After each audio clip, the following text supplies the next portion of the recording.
Good day, my countrymen.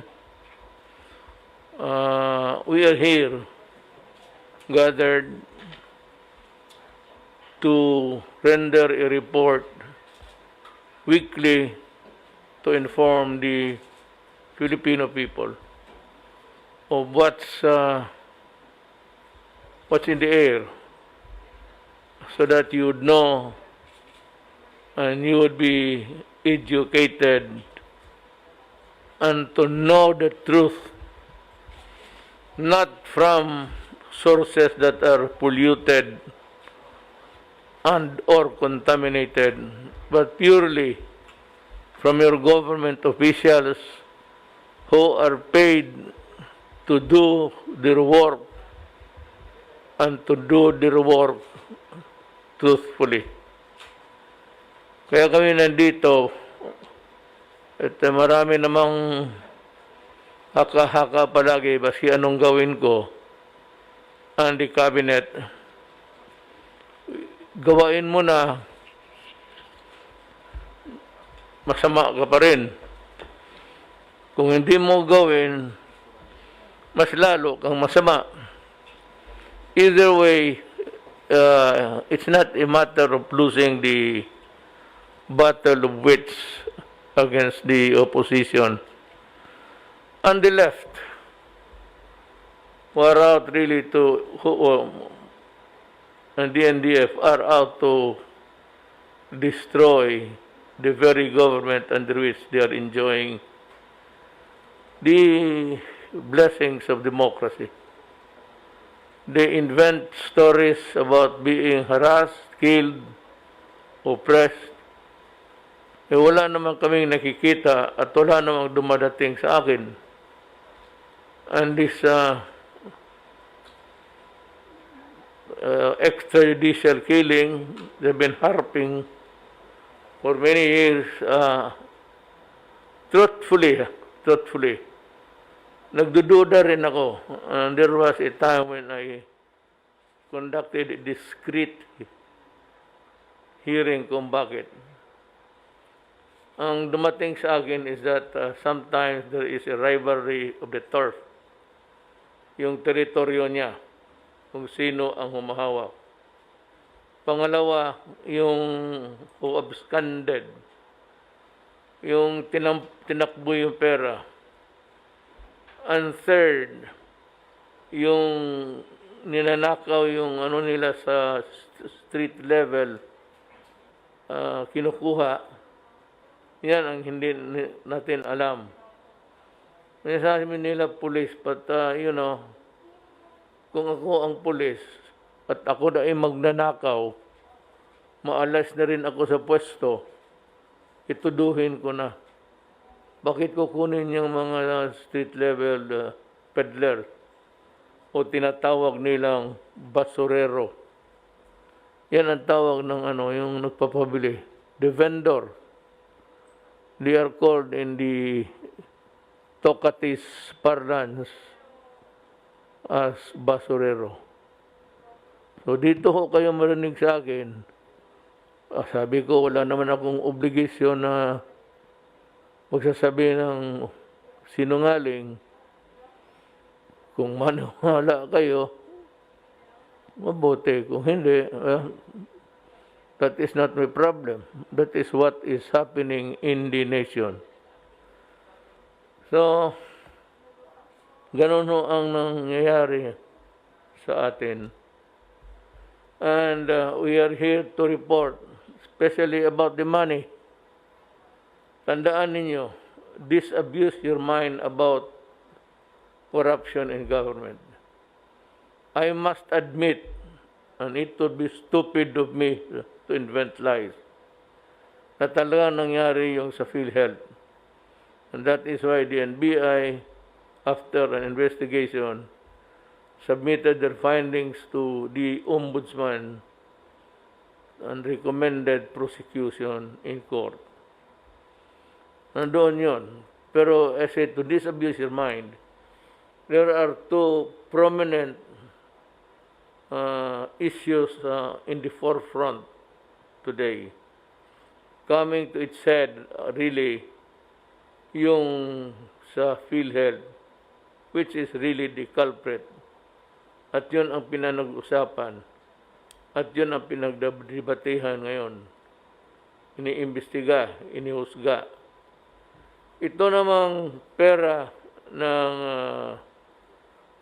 Bayanihan Act, I assure you that it has been wisely, it has been according to rules. At sinigurado ko yan at the start. Wala hong ano dyan, walang sindikato. Wala hong sabihin mo na may nakawan. And we will be careful with the next round of bayanihan. Is it 3? 3. And there's still money to be, given to the people, to the poor, especially. Yun lang ho. Before I will give my part. I would say it should come from the ultimate portion of our program. At this time, we would like to hear the report of, of course, it is Secretary Duque. Secretary Duque is a hard-working government worker, and they say that, there has been a lot of things I have heard, I've read, and even some advice na dapat daw si Duque, sir, ilaglag ko na because hindi maganda sa aking administration. You know, may mga tao na pwedeng ganon. You go for the safe side. And there are a lot of people who do it. Yang gusto na lang nila na mawalaan na ng problema, basta na lang, sige, paalisin mo na lang, sabihin mo. Ako po hindi ganon. Ako'y abogado, and I know what is probable cause and prima facie. These are the two phrases that are important before you can file a case in court. Problem is, I have reviewed, hindi naman yung cursory reading really, and I have yet to find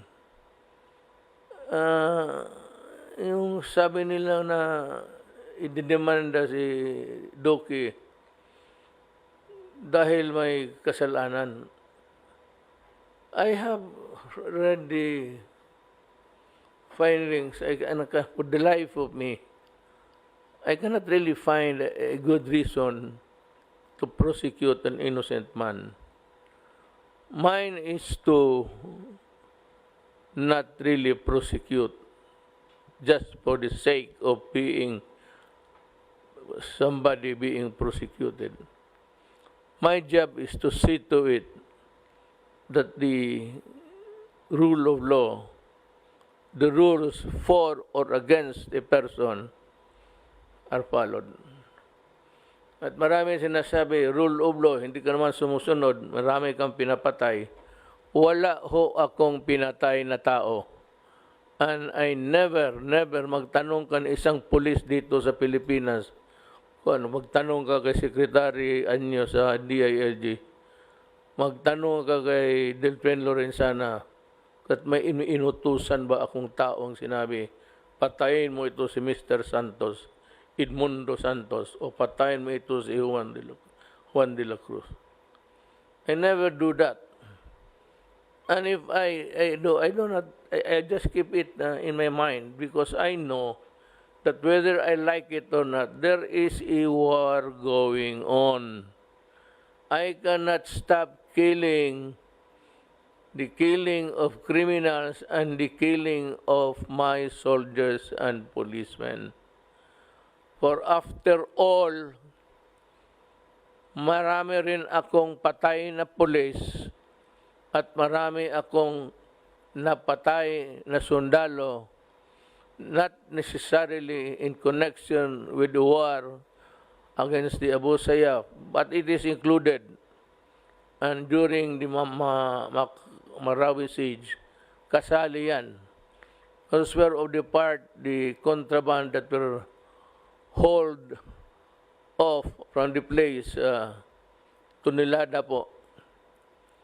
And once again, I am reminding whoever is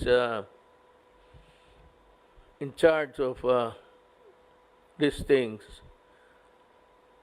I will make a visit to the facilities saan ninyo tinatago ang droga. Ganito na lang.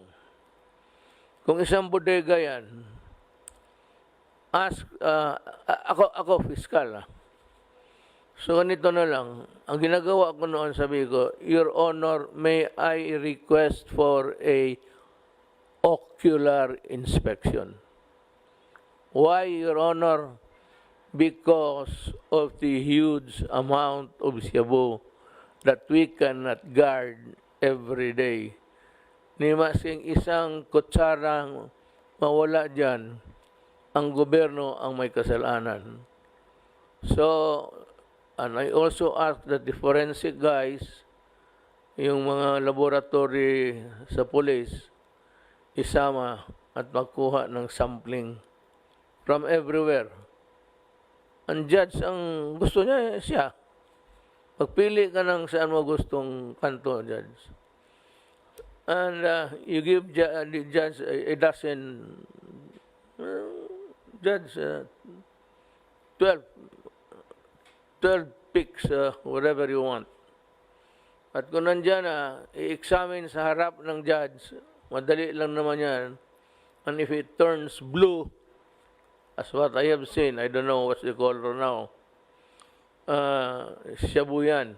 Sasabihin ng under oath, you place the policeman who conducted the examination right there and then. Do you swear to tell the truth and nothing but the truth?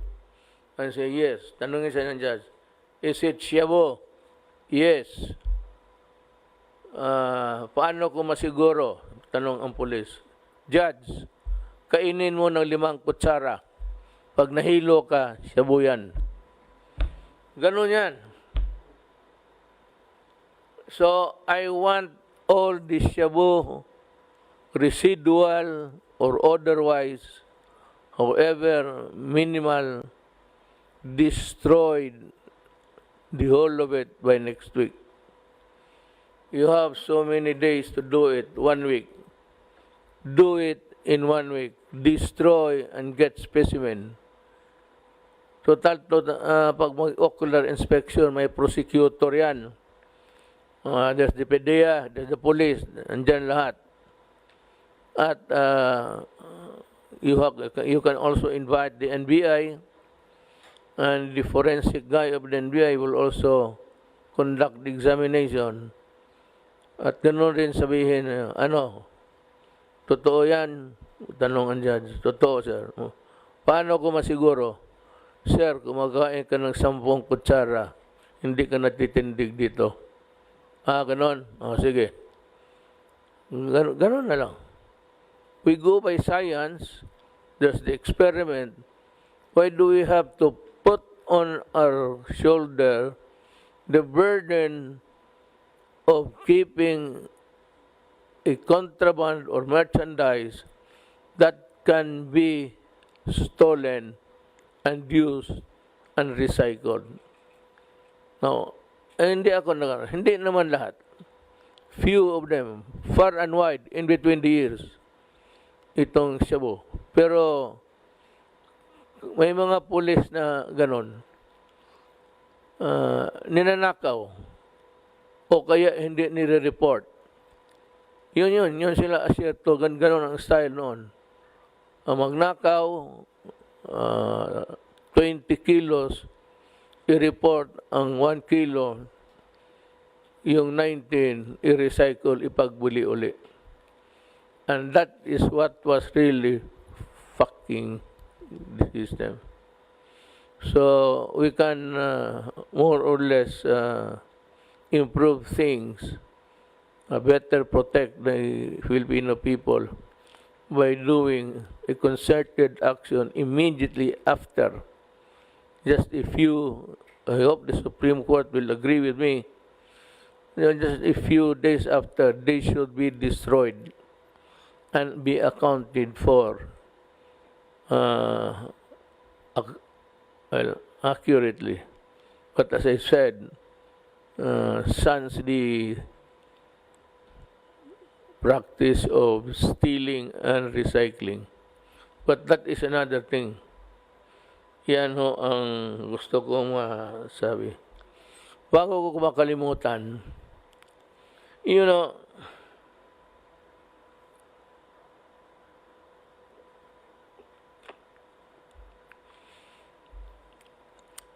this is not the first time na nangyari ito sa ating bayan. I think that every new implementation of a rule or a measure or a regulation or something novel that is being introduced into the system of government, meron talagang nasasaktan unnecessarily. Kaya ako, nagpuputang ina dahil all these things you can avoid. Just a little bit of maybe humanity in you. Alam mo itong, hindi ko binasa kasi pag ayaw ko yun, bubuisit na ako. Itong beep card. This is not, wala si Tugadi dito yung mga tao mo, Art. Mag-introduce ka ng card, tapos ipublish mo sa newspaper, Manila Times or whatever, Daily Express, Mirror. Basta kaibigan ko, hirap ako mag-pronounce ng title nila. Tribune, isa ka pa. Tribune, lahat na. Mabasa mo itong lahat, mga Pilipino, sa opisina nila, especially the working middle class, it's easy for them to imbibe all of these things and know what to do next. Ang problema nitong letseng ito is, you only publish it in newspapers and even radios na puro English. If at all, there is a time dedicated it for the vernacular. Ang problema kulang. May mga tao hindi nakikinig sa radyo, lalo na mahirap sa kanila. Ano ba sa kanila yan? What is it in government that really concerns us, that really bleed their hearts for us? Wala. Basta sila, sunod lang. Pag sabi ng pulis, dyan, huwag kayong dumaan. Dyan, huwag ka, huli ka. The poor guy, yung wala masyadong means of yung transmittal, yung conveying of the news that are really worthy. Ito yun silang basta-basta kasanayan na lang. Now, itong beep na ito, beep na yun, okay yan. Wala akong problema. Ang problema ko kasi itong maliliit. At marami yan.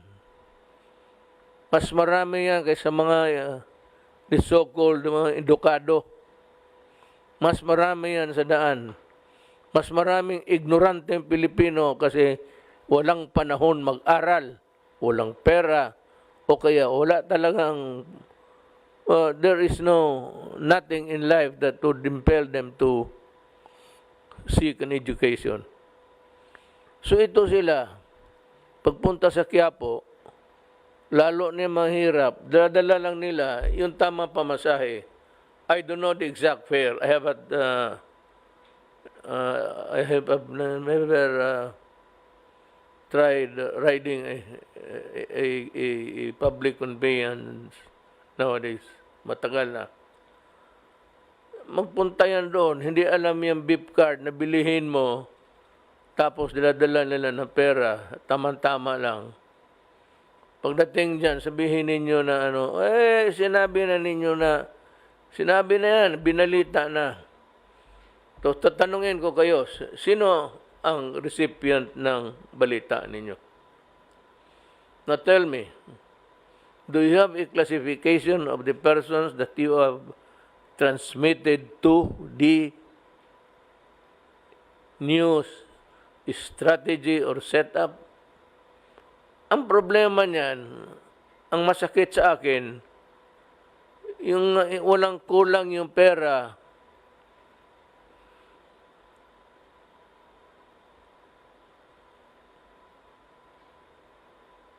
At hindi sapat yung dala niya. Yung iba naman, may pera, hindi naman nakakasakay. Kasi beep nga eh.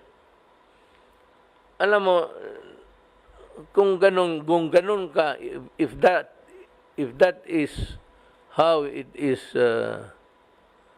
being implemented hurriedly, or it's or public interest that it be implemented kaagad, make provisions for these people, those who have not heard, those who will never hear it, and those who have really nothing in life.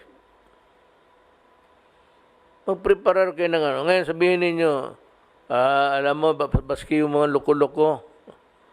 Alam mo, sa totoo lang, ganito yan eh. Magdampot ka ng 5 gagong may dyan sa either police o yung mga gangster dyan. Yung may hawak, alam ng pulis yan. Sigurado ako. 100% sigurado ako. Dati akong pulis eh. Mag-pick up ka ng 5 dyan. Turo mo sino yung mga gago. Bantayan mo na hindi makahingi, hindi wriggle in by whatever style o reason. Turo mo lang. Kuha ka lang ng 5, 6 dyan. Pag-pick up ka, halika dito. Teka, bigyan kita ng 1 araw na sweldo. Magkano ba kinikita mo? Putang ina ka. Sabihin mo, sir, makita kami mga 500. O sige. Sabihin ko kay chief ko, 500. Tapos, yun ang magbantay. Yun ang magturo na yan, taga rito yan, taga rito. Madali yan eh. Kung gusto mo talagang gawin, madali. So, a host of ways to do it. Ayaw ko nang makita sunod na you have failed to make some provisions for this. You have to have extra beep dyan na magbigay kayo ng card na hindi mag-beep, mag-ek lang, okay na yan. Basta pasakayin ninyo ang mga tao. Yan ang gusto ko mangyari.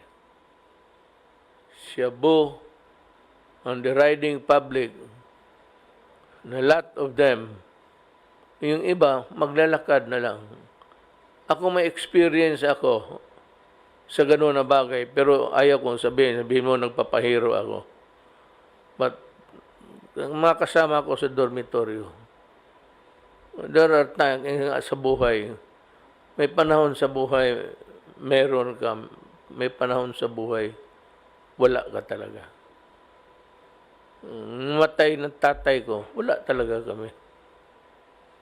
So, ayaw ko na lang ikwento kung anong nangyari. Pero, alam ko, kaya ako nagpapasalamat. Hindi naman ako nag-umaarte sa Pilipinas. Yung mga original na taga Davao, alam nila yan.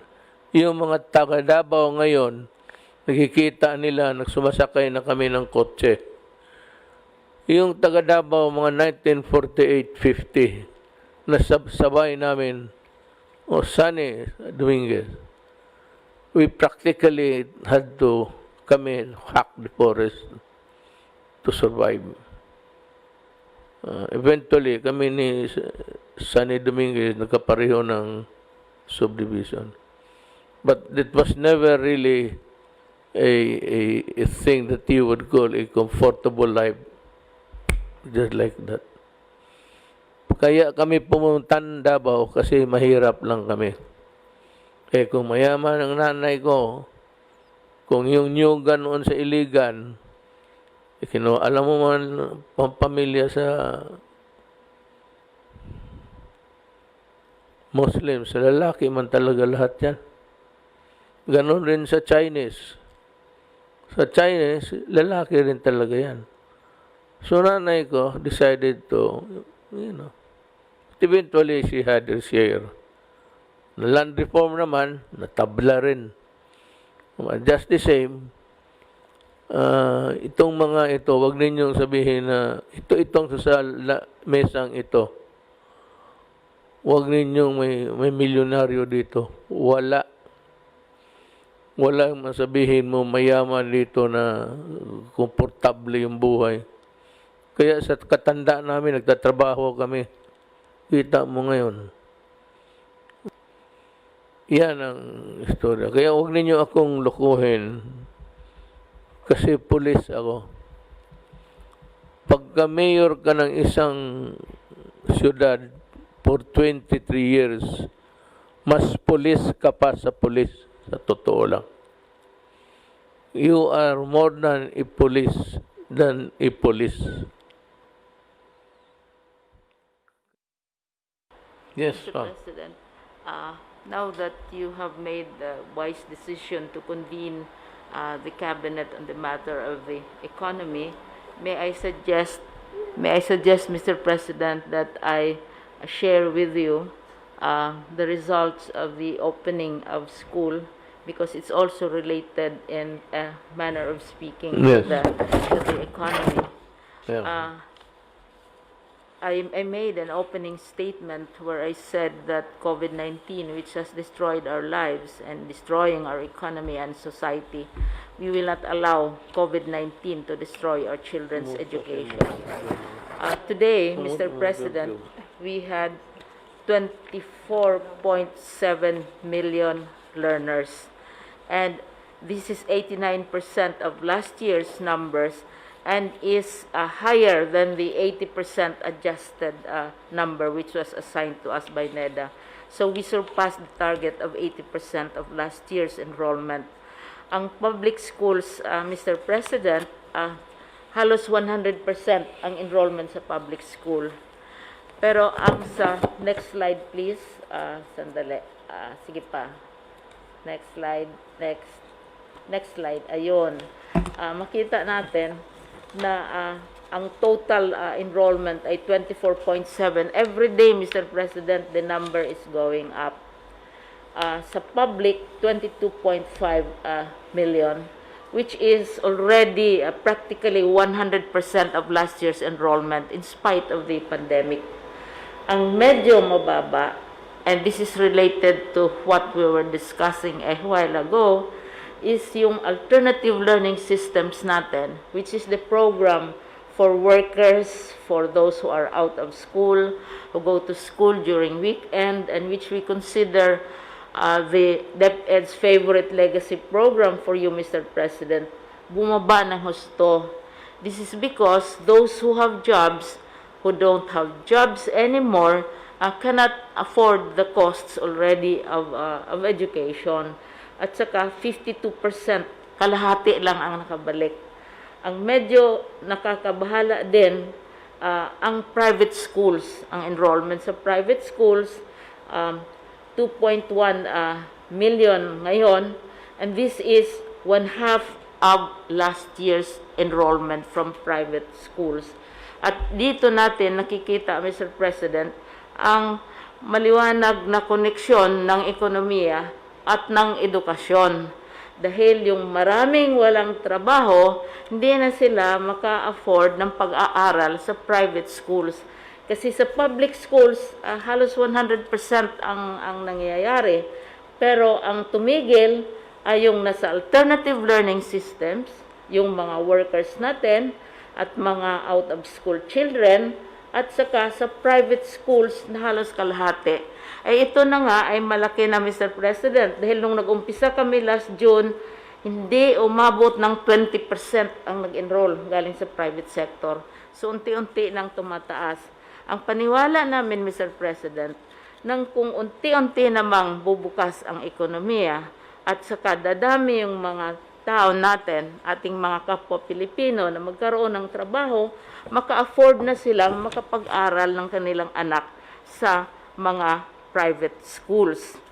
Nung beginning, nung nag-declare kayo po ng countrywide lockdown ng buong bansa, ang immediate na reaction ay sabi nila, mga senador, mga opisyal, at saka mga maliliit na grupo, sinasabi na hindi kaya ng DepEd ipagpatuloy ng education. Sabi nila, di kaya, isang very famous senator sinabi niyan, tigil ang edukasyon. At saka, while matindi ang debate natin sa coronavirus at saka ang bansa, ang ekonomiya, ang isang matinding debate din yung edukasyon. Kasi mayroong tinatawag na movement na tinatawag academic freeze. Tigil ang edukasyon. Hindi kaya ng departamento at kailangan hintayin kung kailan magiging possible na. Kaya ang sinasabi namin, yung pagdeklarar ninyo ng September 5, yun ang opening na magklase tayo, ay isang victory yan para sa education.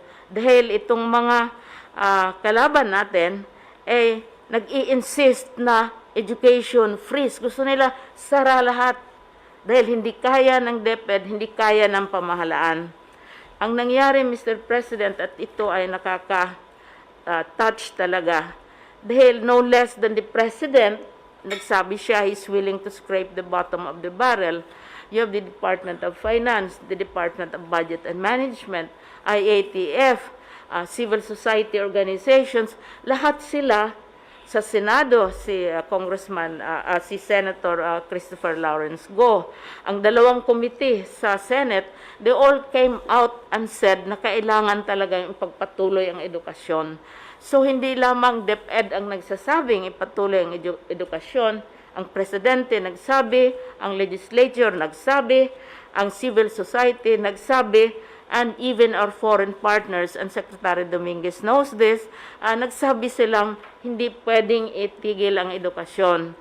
Kasi yung mga pag-aaral natin, nagpapakita na paglalampas ka ng 2 buwan ng isang bata ay wala sa paaralan, malilimutan na niya lahat ang naturo sa kanya. Kanina, Mr. President, tuwang-tuwa akong mag-report na sa opening day lamang, all over the country, lahat naming officials, Mr. President, kumalat sa buong bansa. Tiningnan nila, minanman nila kung anong nangyayari dahil simultaneous opening. 1.5 million viewers sa Facebook pa lang. At saka 371,000 engagements, napakaraming approval rating nationwide.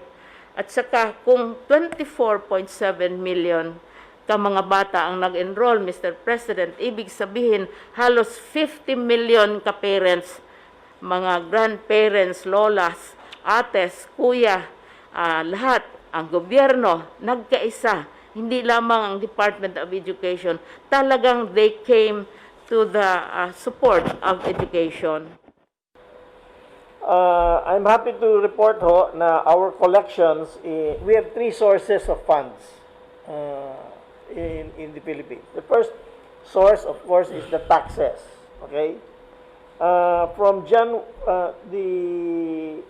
from January to 1 to September 31, BIR and Bureau of Customs was able to collect 1.821 trillion pesos.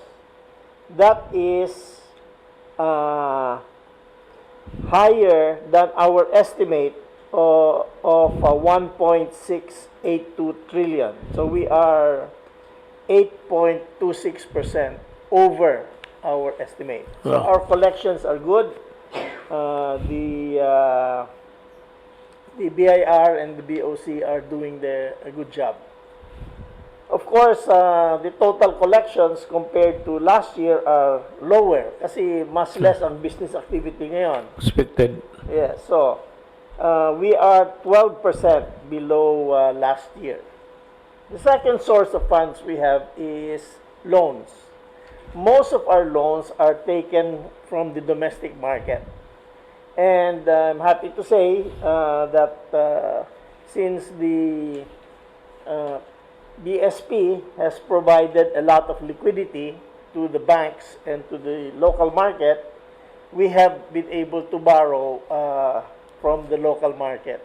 About 70% of our borrowings come from the local market, from pesos, and about 30% from abroad. So our loans from abroad are still coming in. We have signed up almost $9 billion worth of loans. The interest of these loans are very low and the term is very long. So we have to thank our multilateral agencies and countries like Japan who have been providing good financing for us. The third source of funds we have are dividends from our state-owned companies.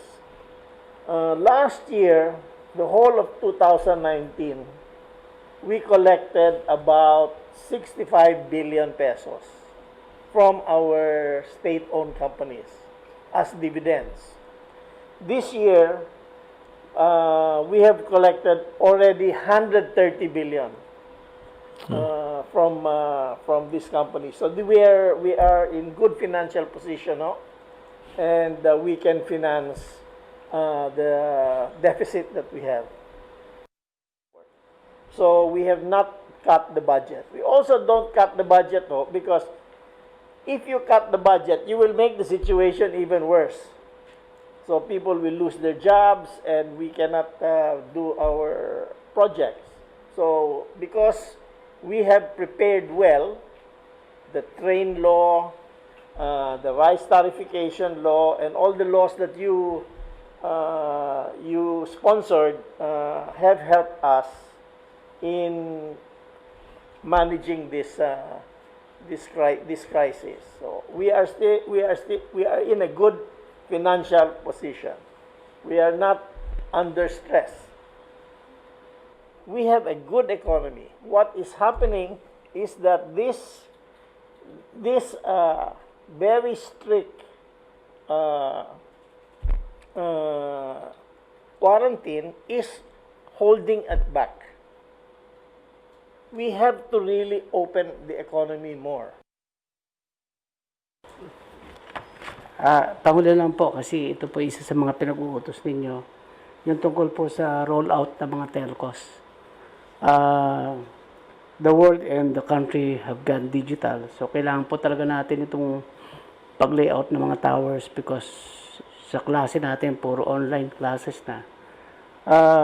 Doon po sa base ng pinag-utos ninyo, mabilis na po yung pag-approve ng ating mga LGUs sa mga applications for permit and clearances. Last week po nung nag-usap tayo, 574 po yung na-approve. Tumaas po ito na 1,171 this week. So, ibig sabihin po, doble po. Ang natira na lang po ay 428 applications. Puro bago na po ito. So, ibig sabihin po ay complying at very commendatory po yung Manila LGU under Mayor Isko kasi ginawa nila one time, lahat talaga po ay in-approve nila. So, no more pending in Manila. So, I hope all other LGUs will follow. Doon po rin sa Bayanihan 2, Bayanihan Act as 1, Part 2. Pinakinggan din po yung inyong utos po. May isang provision po dito sa Bayanihan 2, ang automatic rollout ng telcos sa pagtatayo ng PTTIs or Passive Telecom Tower Infrastructure. Ni-waive na po lahat ng mga requirements dito except building permit and height clearance permit.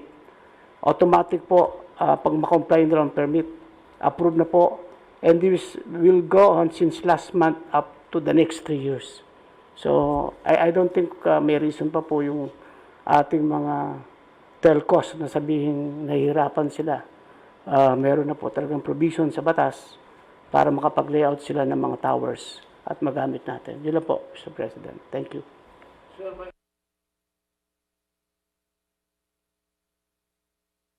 Yung may isang ano na lahat nandoon na. But I said I think it was approved by the barangay, but it hit snag again in the mill, in the grid of ano sa about 4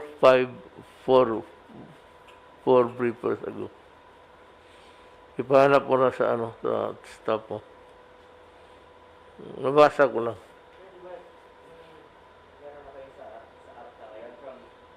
From Yeah. 8 months, 16 days na lang. May Yes, pinag-usapan yes, kayo oh. sa ARTA. ARTA, DTI, DICT, DILG, and all other agencies. Meron kaming MOA doon. And then, this bagong batas, gagawa na po kami ng guidelines dito with ARTA, DICT, and DTI para automatic rollout na po ng mga towers. Tapos wala na po yung mga ibang mga homeowners association na clearance, barangay clearance, wala na po yung mga yan. Talagang we will really expedite the rollout of the telco towers. Tsaka meron ring Senate Bill, Mayor, which seeks to authorize the President during times of national emergency to suspend the requirements for national and local permits, licenses, certifications, and to streamline and expedite the processing for the issuance of the same. So, bibigyan ka ng authority. You know, including us, para walang masabi, it's very sad that this country has been, you know,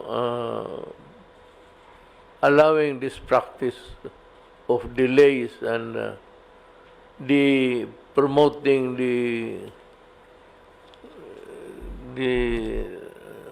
laggard quality of our civil service. Totoo yan.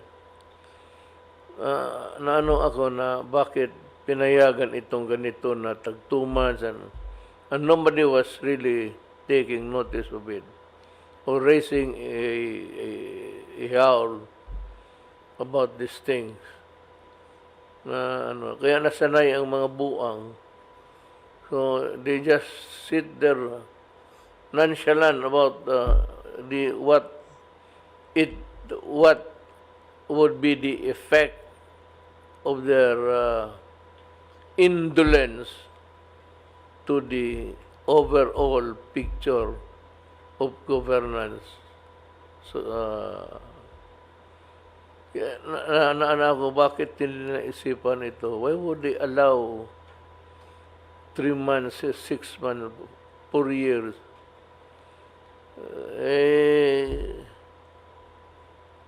Kaya may ibang sa cabinet, I had to ask them to leave because despite of my pleadings, almost begging everybody to do it faster. Nangyayari ba na yun? And why would they allow, for example, like 1 month? I mean, it can be done in 1 week, 3 days. Ako, hindi ako nag-ano, but Inday, my daughter, has also followed it with more vigor and vitality. She has shortened it to 1 day. Ako noon sa Davao, 3 days talaga. If it is more than 3 days, explain to me in writing why it took you more than 3 days. or else I will file. Diretso na ako sa ombudsman. I will ask you for negligence or talagang tamad, not doing your duty. And to say that all of these things are available to everybody. Para wala na rin including us, kasara rin tayo. At least we were able to realize the folly. At least I have 2 years to make things faster. I did not see any success of the project because of the expedited. I only want to see things moving. That is enough for me. Mga kababayan ko, narinig naman ninyo, pinag-usapan namin dito, una, ang reklamo ko, yung mga Pilipino na hindi alam o walang kakayahan na makalakad kung saan sila pupunta, bahay, umuwi ng bahay, umuwi ng kung saan. And they were not prepared with this card. Kaya yung card na yan, card lang naman yan, ibigay na yan libre. Bakit pabayaran pa?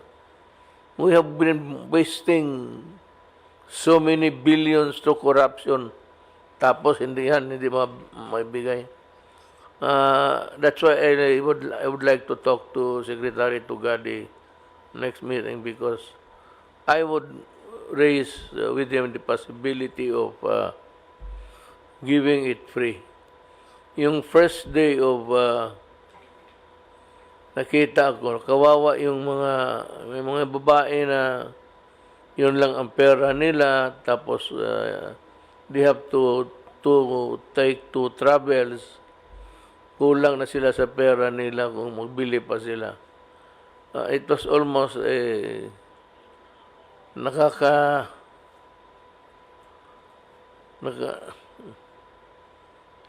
breaks your heart really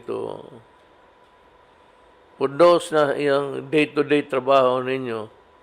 But kami dito sa itaas, nakikita namin and how it affects the human person. Trabaho namin yan eh.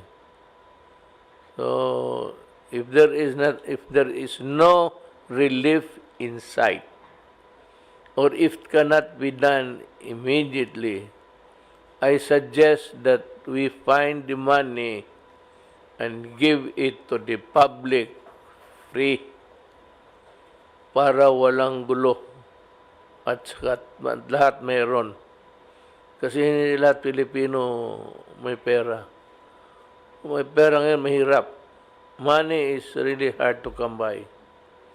Butit lang makasakay sila, at least mayroon silang card. Give the card free. Yung para hindi yung pamasahe. Yung card lang na i-swipe mo, yung babayad ka doon. At least you are put on aware that you have this protocol modality na gagawin mo. Hindi sila, wala siya mahanap ng card. Pupunta pa sila ng kalukuhan. But pag swipe mo, mga mahal kong kababayan, yung card lang i-swipe, pero yung card bibigay sa libre. Ang utos ko kung masunod. Pero yung pag-swipe mo, may bayaran ka. Bayaran mo. Kailangan alam ko mong magkano. So, wala na pera. Alam mo, Baklaran, Quiapo.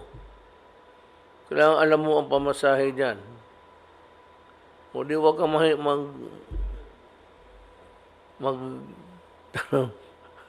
naalala ko, ma'am, nung una kong sa Manila, mga 1 month siguro, pinasyal ako ng mga Bisaya. Alam mo, hindi ko alam. Kala ko yung mama, Bisaya kay mama. So, ang tawag ko doon sa Karyedo kami, rubber shoes. Sinabi ko doon sa babae, mama. Ano? Mama, sabi ko, hindi ako mama. Gusto ko tawagin aliw, mama. Sabi ko, ano pala itong putang inang mama dito? Kala mama na. Mama na you chew the beetle nut. Totoo yan. Totoo nangyari yan. Na, talagang Bisayang ignorante hanggang ngayon.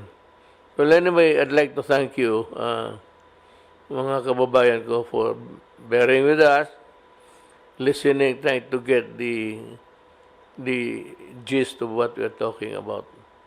So Monday we'll have a cabinet meeting and there will be some far and wide decisions to make. I'm not sure that it will succeed, but at least it will be discussed for you. Maraming salamat po.